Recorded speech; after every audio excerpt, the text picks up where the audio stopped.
Nadreen, Israel ने अमली तौर पर जो जंग बंदी है वो ख़त्म कर दी। मैं आपको जब ये कह रहा हूँ तो ज़िम्मेदारी के साथ कह रहा हूँ। ख़बरें आ गई हैं पूरी दुनिया से, ख़बरें आ गई हैं कि इसराइल ने मुहासरा बहाल कर लिया।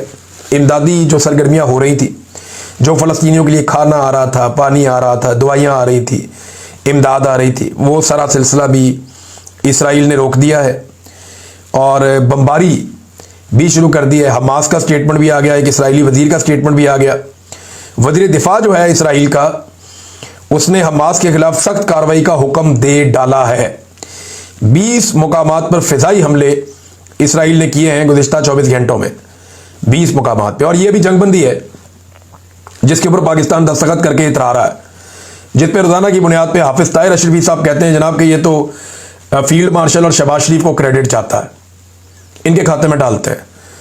तो और ये कहते हैं जी डोनाल्ड ट्रंप को क्रेडिट चाहता है। ये उन सारों को क्रेडिट जाता है जो बमबारी हो रही है, जो इसके अंदर शामिल थे। बहरहाल हमास ने क्या कहा, मेरे ख्याल में पहले वो सुन ले। हमास ने कहा कि हमने मुआहदे की मुकम्मल पाबंदी की है, कोई खिलाफ वर्जी नहीं की। काबिज इसराइल ने पहले दिन से मुआहदा तोड़ा है और आम शहरियों पर हमले किए, इमदाद रोकी है, खवातीन और बच्चों को रिहा नहीं किया, शहदा की लाशों की बेहुरमती की है, तबाही का जिम्मेदार इसराइल है।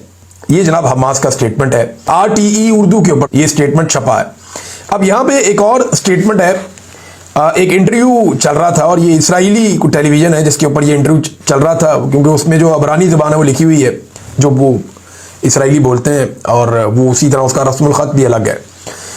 इसमें जो है ना, वो एक बिन गवीर उनका एक वज़ीर है, वो ये कहता है कि अब जबकि हमें यरगमाली वापस मिल गए हैं, यानी जो हमारे लोग हमास की कैद में थे, जब हमें वो सारे वापस मिल गए हैं, हमें दोबारा जंग में वापस आना चाहिए और गज़ा पर जहन्नुम के दरवाजे खोल देने चाहिए। ये जनाब इसराइली वज़ीर कह रहा है। और इसके ऊपर अभी तक ना अमेरिका की कोई मजम्मत आई, ना पाकिस्तान की कोई मजम्मत आई, और लगातार अटैक हो रहे हैं, हमले नहीं रुक रहे जो किए जा रहे हैं लगातार फ़लस्तीनियों के ऊपर। तो अब पाकिस्तान में जो ताशे बजाने वाले लोग थे वो जवाब दें ना।